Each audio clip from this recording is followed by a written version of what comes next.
Hello booktube, hello book friends, welcome back to my channel and another reading week video.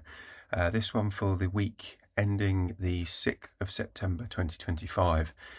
The books that I've been reading this week and am kind of currently reading. So I think last week I was still reading listening to an audiobook of Bleeding Heart Yard by Elly Griffiths.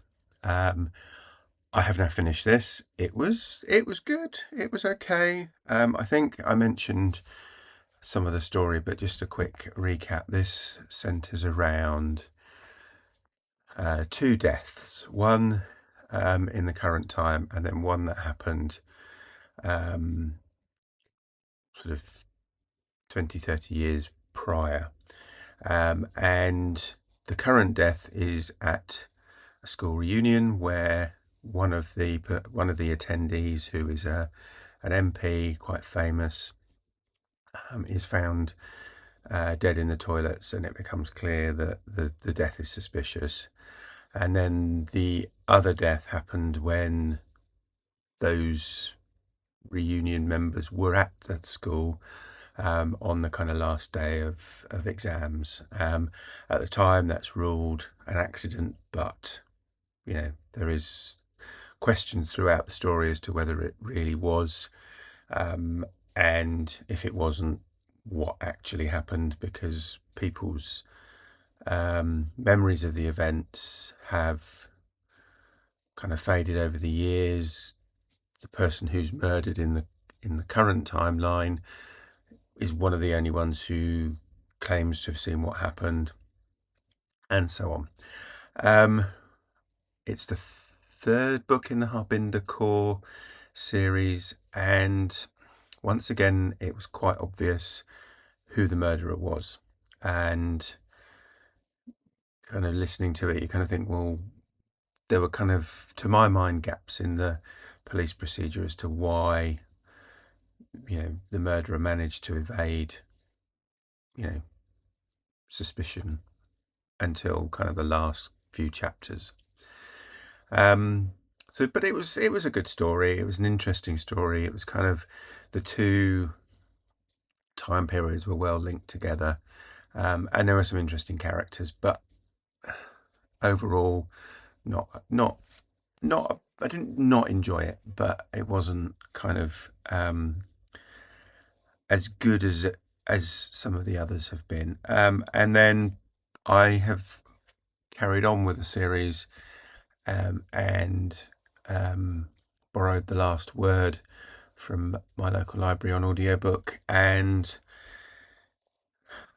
I'm not enjoying this one as much, I have to say. This takes characters from the second, so this is the fourth book, takes characters from the second book and kind of moves their story forward a bit. And this centers around death or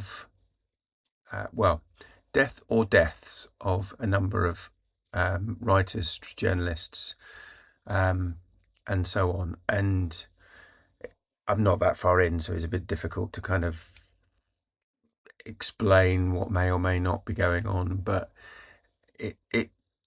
it's not clear who, if anyone, has been murdered, or whether it's, obviously I suspect somebody has, because it's a murder mystery book, but yeah, what's going on is not clear. So I need to listen a bit further on and kind of understand that a bit better. In terms of actual reading rather than listening, I started out at the beginning of the week reading with Summer at AlansReads and Laverne Hodge, The Legend of Sleepy Hollow. So we read this, I think we all read it pretty much within a day. It's only a short story. It's not really a full length, not even a novella. You'll probably be familiar with this as the story of the Headless Horseman and Ichabod Crane.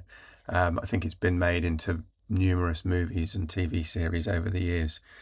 Um, I've read this, I think I read this when I was at school, or it was read to us when I was at school. And I have, completely, other than it has a headless horseman and a guy called Ichabod Crane in it, I'd completely forgotten what the story was. So it was really good to go back to it. And we had a great discussion on Voxer between myself, Summer, and Laverne over, I think we all kind of said the same thing about what actually happened rather than what sort of the story tries to lead you to believe. And yeah, it was a good read. Nice, quick, short 1st of September story. So thoroughly enjoyed it. Would recommend.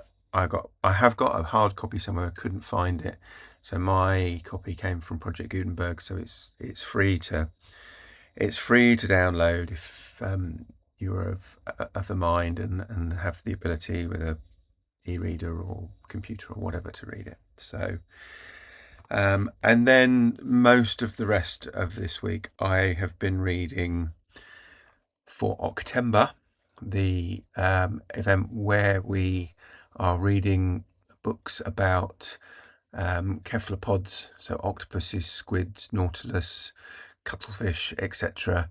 I've been reading China Miéville's Kraken, which centres around the disappearance of a giant squid from the Natural History Museum. And that giant squid may or may not be a lost god. It's kind of the summary. The blurb on the jacket from The Guardian says, the exuberant energy and ambition of Kraken make for a complex novel packed with fascinating and original concepts. Now that packed with, what was it? Fascinating and original concepts. Yeah, let's go there. Initially, I was really enjoying it. There is quite a lot of dark humour. It's like, well, where's the squid gone? There's no giant squid-sized hole in the wall. Nobody was seen carrying it out. So there's a lot of how did they get something that big, and also probably, kind of not very easy to carry because it's, probably a bit floppy. How did they get that out of the museum without being seen, without the tank, because the tank's still there, so they didn't take the tank as well, they just took the squid. So yeah, there's quite a lot of dark humour in the story, and there's also quite a lot, as it says, of fascinating and original concepts. So there are talking tattoos. There's people have the ability to fold things, including humans, up into small packages, so that they can bypass security and things like that. That can also be used as you think you're folding a human, you need to be careful how you fold them, so that when they get to where they're supposed to be going, they can unfold themselves without injury. So it can also be used as a murder weapon, so you can fold people so that they never unfold themselves again. So there's lots of things like that. There's animals used as familiars, and that kind of keeps going through the book, to the point where I was like, enough with the fantasy concept. Just there was so much. So there's a strike with the familiars, as in they're not gonna, they've all unionized, and it just, I got to the point where there was too much concept and not enough story for me. And by the time I got to the end of the book, I was thinking, God, I'm not sure I really understood the story sufficiently well to be able to tell you guys, because I was still kind of trying to work out all the different things that were going on in the background. So there's cults and there's gangs, and I think it was just too many ideas competing for space within the book. And I think the book is I don't know how big the book is, to be honest. Let me have a look. It's nearly 500 pages. So, that's a lot of book to tell a story in. But when you're not telling the story, you're talking about all these different fascinating things. It's just a bit much. So I didn't enjoy it, I have to say.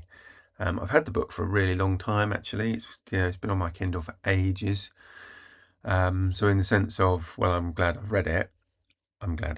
It's it's no longer an unread book on my Kindle.